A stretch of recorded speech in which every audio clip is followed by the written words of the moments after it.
Okay, Python functions. So we have seen examples of what are called built-in Python functions that are already there for us to use. And the general syntax is the name of the function followed by parentheses and usually with some kind of an input. So with len, the name of a string or a list, it returns back to us the length of that string or list. Print expression returns back to us the printed output of that expression. Round returns the rounded value to n places. Type and then expression tells us what type of expression it is. Is it string? Is it float? Is it int? Is it Boolean? Str expression says take whatever is the expression and turn it into a string. So what we can also create our own functions. And this is the syntax. We start with the word def, which is to define function. We then have the name of the function, which in this case is add, and then we have the input or inputs. So these values here, these are called the parameters. And these are the values that the function will be expecting when it's called, which I'll explain in a minute.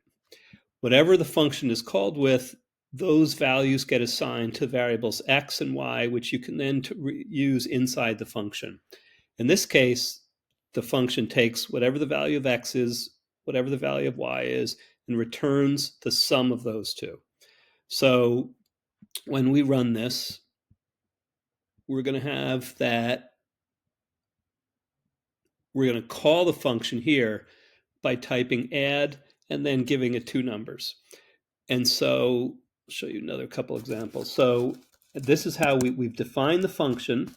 Now, if I were to say something like this, it's going to give me an error because it's only expecting two positional arguments. It's only expecting an x and a y.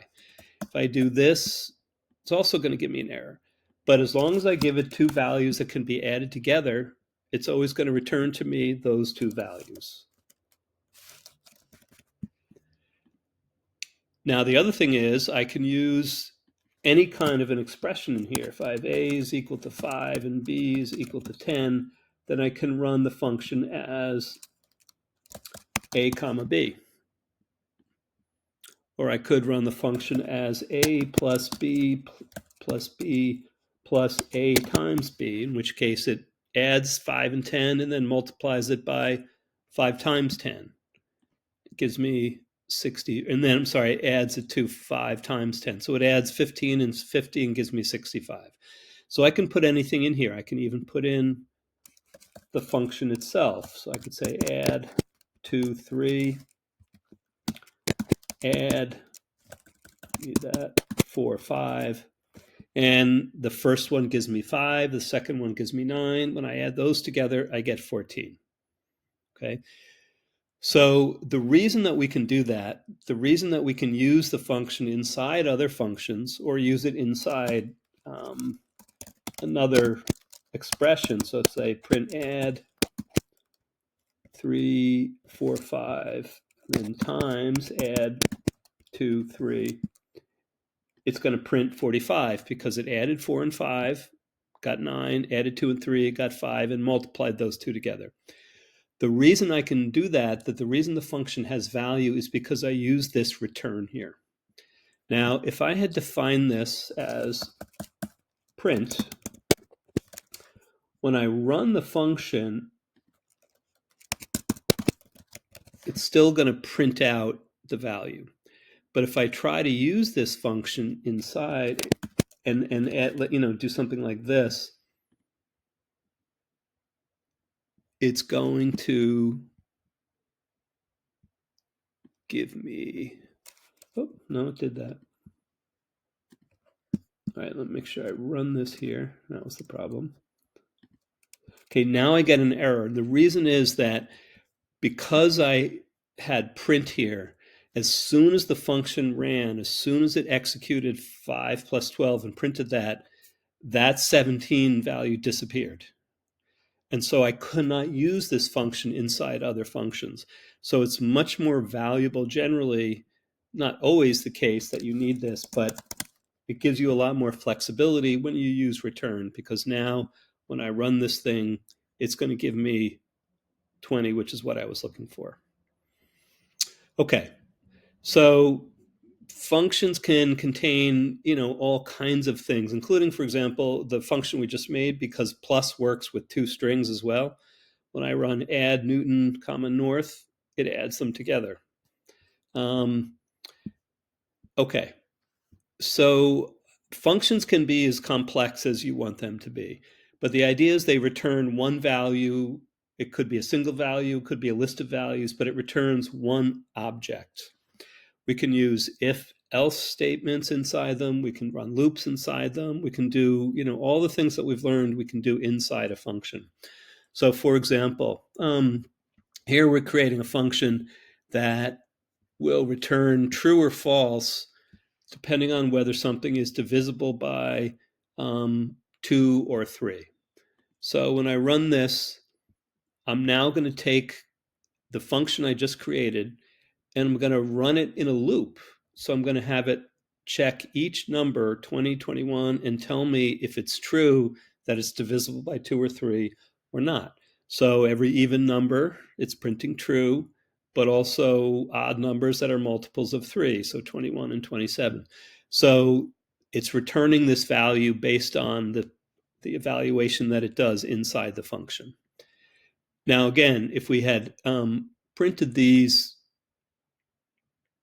we would not have been able to use this inside something else.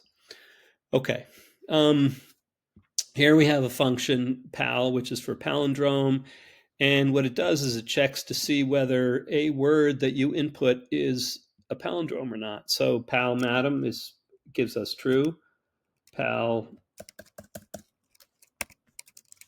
cafeteria gives us false, not surprisingly.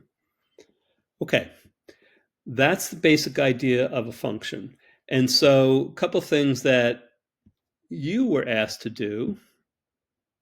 You were asked to explain what this function roll2 does. Okay, so let me explain here. There's a couple of new things here. Okay, import random means that we imported a whole bunch of functions that someone else has created and put into this external object called a Python module, which we import. And what it does is it gives us access to a whole bunch of new functions that we wouldn't otherwise have. Okay, so we create this function called roll2. Doesn't have any inputs because it doesn't need any, because what it does automatically is this.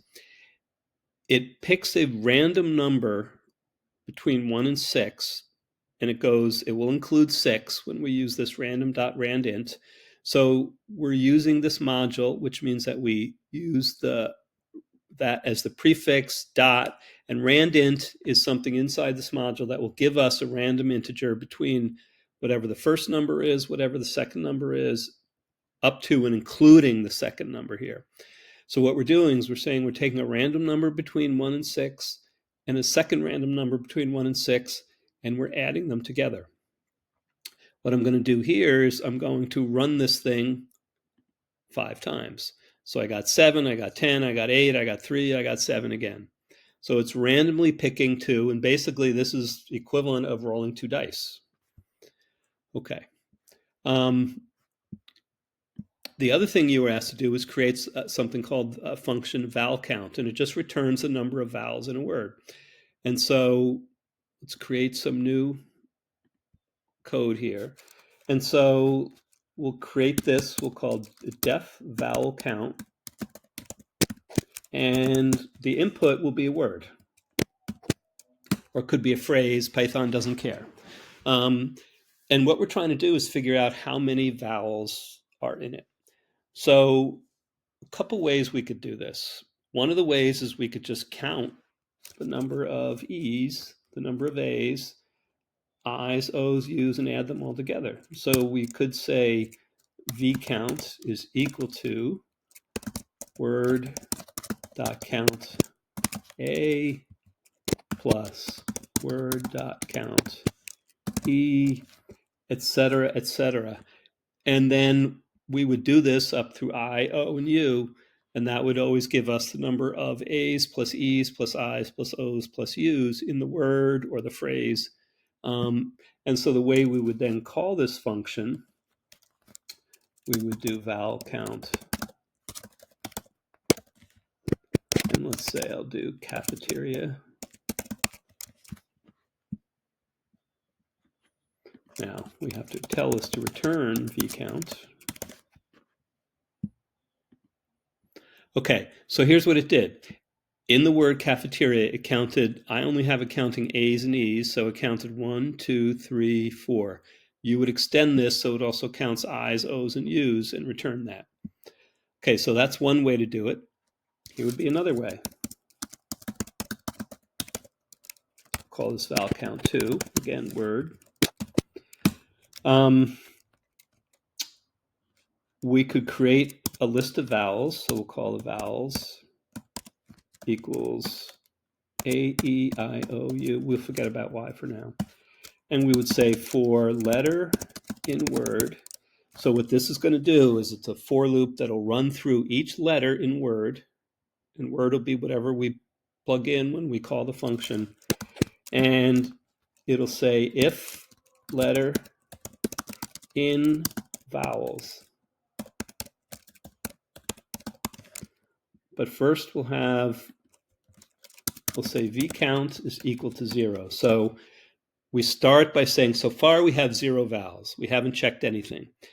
But if letter is in vowels, we'll say vcount plus equals 1. That should be for letter. Okay. And then at the end, we return vcount. So let me explain what's going on here. So for letter in word means that for each letter in the word that we use for this function, we're checking to see if that letter appears somewhere in this string here. So if the letter is either A, O, I, O, or U, this will give us a true, and we would add 1 to our count of vowels. So when we run this, now we'll call this, so we'll say val count 2, and we'll say, well, again, now we'll try cafeteria. Now when we run this, it gives us 5 because it counted the A, the E, the E, the I, and the A. So that would be the other way to do this.